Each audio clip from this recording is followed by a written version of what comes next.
সাধারণ জিনিস দিয়ে যদি অসাধারণ টেস্ট আনা যায় তাহলে তো এটাই করতে হবে। হ্যালো এভরিওয়ান, আসসালামু আলাইকুম। আমি আজকে ইলিশ মাছ ফ্রাই করব। আমার প্রসেসে ইলিশ মাছ ফ্রাই করলে আপনারাও সেই আগের মতো এই বাসা থেকে ও বাসায় ইলিশ মাছের স্মেল চলে যাবে। আমি এখানে 5টা ইলিশ মাছ নিয়েছি। ইলিশ মাছগুলো ভালোভাবে ধুয়ে কেটে নিয়েছি।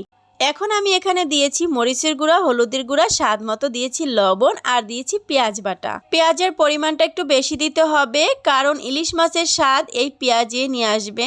তারপরে দিতে হবে সরিষার তেল, দিয়ে ভালোভাবে হাত দিয়ে মেখে মেখে ইলিশ মাছের ভিতরে যেন মশলাটা ঢুকে যায়, সেজন্য ম্যারিনেট করে রাখবো আধা ঘন্টার জন্য। এদিকে আধা ঘন্টা হয়ে গেছে। আমি একটা প্যানে সরিষার তেল গরম করে নিয়েছি। আর এই ইলিশ মাছগুলো অবশ্যই সরিষার তেলে ফ্রাই করতে হবে। মিডিয়াম টু লো আছে এই ইলিশ মাছগুলি ফ্রাই করতে হবে, আর নয়তো উপরটা ভালোভাবে কুক হয়ে যাবে আর ভিতরটা কাঁচা রয়ে যাবে। আমার কিন্তু সবগুলো ইলিশ মাছ ফ্রাই করা হয়ে গেছে। এত সুন্দর ইলিশ মাছের স্মেল বের হয়েছে।